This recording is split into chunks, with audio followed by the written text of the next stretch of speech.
નમસ્કાર મિત્રો municipal accountant વર્ગ 3 ની ગૌણ સેવા પસંદગી મંડળ દ્વારા જાહેરાત ક્રમાંક 450 થી જાહેરાત કરવામાં આવી છે। તો આ વિડિયોની અંદર આપણે સૌપ્રથમ ભરતી વિશે પ્રાથમિક માહિતી મેળવીશું, ત્યારબાદ પગાર ધોરણ વિશે વાત કરીશું, શૈક્ષણિક લાયકાત વિશે માહિતી મેળવીશું, વયમર્યાદા અને છૂટછાટ વિશે માહિતી મેળવીશું, પરીક્ષા ફી વિશે માહિતી મેળવીશું, ભરતીની પસંદગી પ્રક્રિયા જોઈશું, પ્રાથમિક અને મુખ્ય પરીક્ષા વિશે માહિતી મેળવીશું, તેમજ ઓનલાઈન ફોર્મ કેવી રીતે ભરવું તે સંપૂર્ણ માહિતી આપણે વિડીયોમાં મેળવીશું। તે પહેલા મિત્રો તમને જણાવી દઉં કે જો આ વિડીયો તમે YouTube ઉપર જોઈ રહ્યા હોય તો મારી YouTube ચેનલને સબસ્ક્રાઇબ કરી દેજો, અને જો આ વિડીયો ફેસબુકના માધ્યમથી જોઈ રહ્યા હોય તો મારા ફેસબુક પેજને ફોલો કરી લેજો। તો ચાલો મિત્રો આપણે વિડીયોને શરૂ કરીએ। મિત્રો આપણે આ ભરતી વિશે પ્રાથમિક માહિતી મેળવીએ તો મ્યુનિસિપલ એકાઉન્ટન્ટની કુલ 82 જગ્યા ઉપર ભરતી આવી ગઈ છે, જેના 1 ઓગસ્ટ 2026 ના રોજથી ફોર્મ ભરવાનું શરૂ થઈ ગયું છે અને તમે 21 ઓગસ્ટ 2026 સુધી ફોર્મ ભરી શકો છો।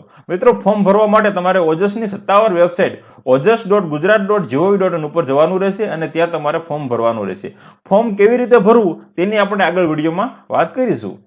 મિત્રો હવે સૌપ્રથમ મ્યુનિસિપલ એકાઉન્ટન્ટ વર્ગ 3 ના પગાર ધોરણની વાત કરીએ તો પ્રથમ 5 વર્ષ માટે તમારો ફિક્સ પગાર 49,500 રહેવાનો છે।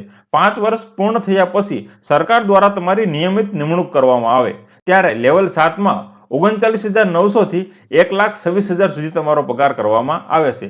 જ્યારે 39,900 તમારો સ્ટાર્ટિંગ બેઝિક પગાર હશે, તેના ઉપર તમને બધા ભથ્થા જેમ કે ટીએ, ડીએ, એચઆર બધા મળવાપાત્ર થશે અને તમારો માસિક પગાર 70 થી 80,000 રૂપિયા જેવો થાય અને આ પગાર તમારો 7th પે મુજબ થશે। જેવું જ 8મો પગાર પંચ લાગુ થશે એટલે તમારો પગાર આનાથી પણ વધી જશે। મિત્રો હવે આ ભરતીની આપણે શૈક્ષણિક લાયકાતની વાત કરીએ તો જે મિત્રો તમે બીબીએ કરેલું હોય, બીસીએ કરેલું હોય, બીકોમ કરેલું હોય, બીએસસી વિથ મેથેમેટિક્સ અને સ્ટેટિસ્ટિક્સ કરેલું હોય કે બીએ કરેલું હોય, બીએમાં સ્ટેટિસ્ટિક્સ, ઇકોનોમિક્સ કે મેથેમેટિક્સ કરેલું હોય તો તમે ફોર્મ્સ ભરી શકો છો। પરંતુ જો તમે બીએસસી કર્યું હોય પરંતુ સીએ અને આઈટી કરેલું હોય કે એમએસસી કર્યું હોય અને સીએ અને આઈટી કર્યું હોય તો તમે આમાં ફોર્મ ભરી શકતા નથી।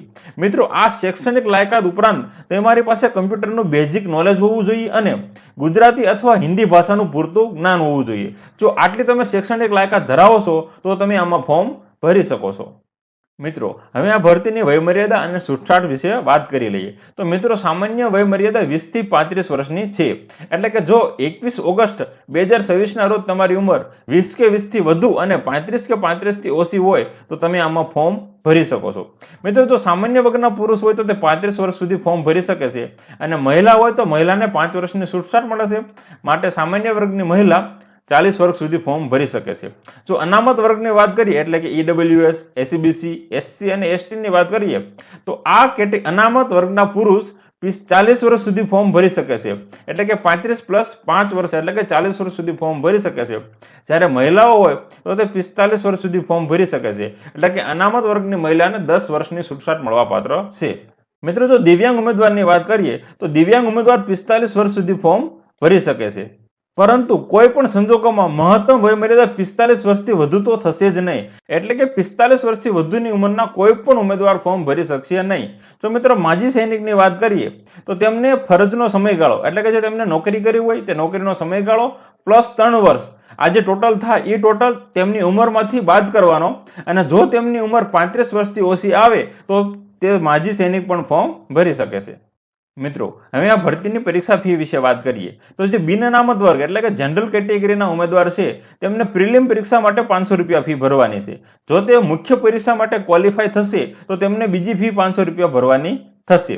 મિત્રો આપણે અનામત વર્ગના એટલે કે મહિલા, ઈડબ્લ્યુએસ, એસસીબીસી, એસસી, એસટી અને દિવ્યાંગ અને માજી સૈનિકોની વાત કરીએ તો તેમને પ્રિલિમ પરીક્ષા માટે 400 રૂપિયા ફી ભરવાની છે અને તેમને પણ મુખ્ય પરીક્ષા માટે 400 રૂપિયા ફી ભરવાની છે।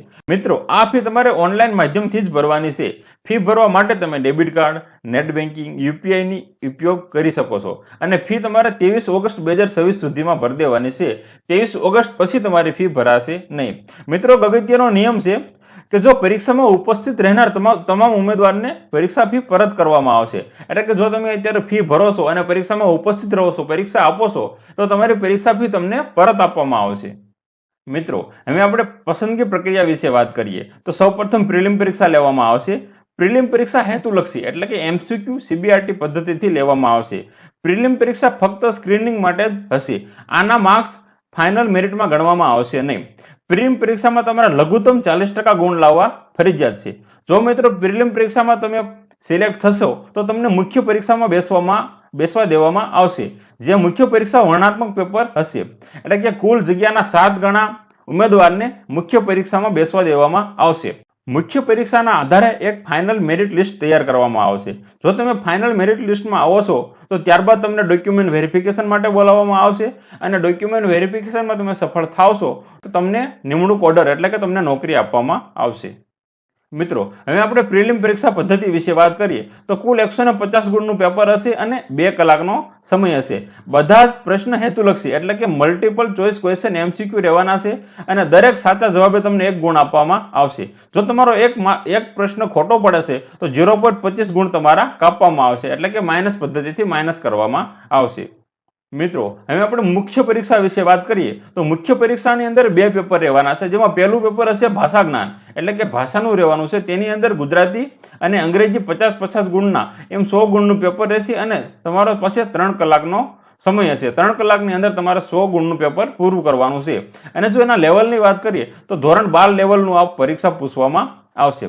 જ્યારે બીજા પેપરની એટલે મુખ્ય વિષયની વાત કરીએ તો એમાં એકાઉન્ટન્સી અને ઓડિટિંગ વગેરે જેવા પ્રશ્નો પૂછવામાં આવશે અને કુલ 100 ગુણનું પેપર હશે અને તમારી પાસે 3 કલાકનો સમય હશે, જેનું સ્તર ડિગ્રી લેવલ એટલે કે સ્નાતક કક્ષાનું રહેશે।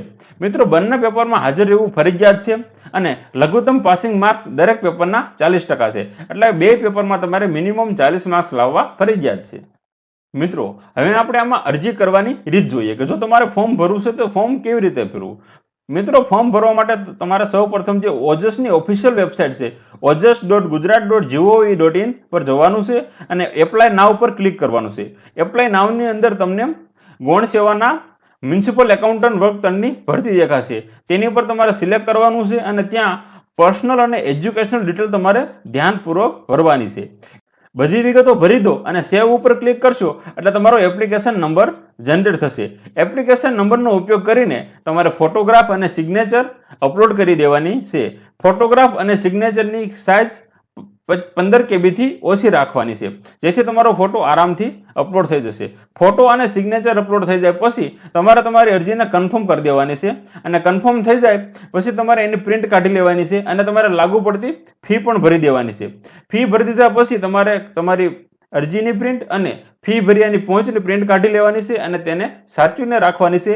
ડોક્યુમેન્ટ વેરિફિકેશન વખતે તમારે આની ખાસ જરૂર પડશે। જો મિત્રો આ વિડીયો ગમ્યો હોય તો વિડીયોને લાઇક કરજો, ચેનલને સબસ્ક્રાઇબ કરજો અને તમારા મિત્રો અને સાથી સંબંધીઓને વિડીયો શેર કરજો। ધન્યવાદ।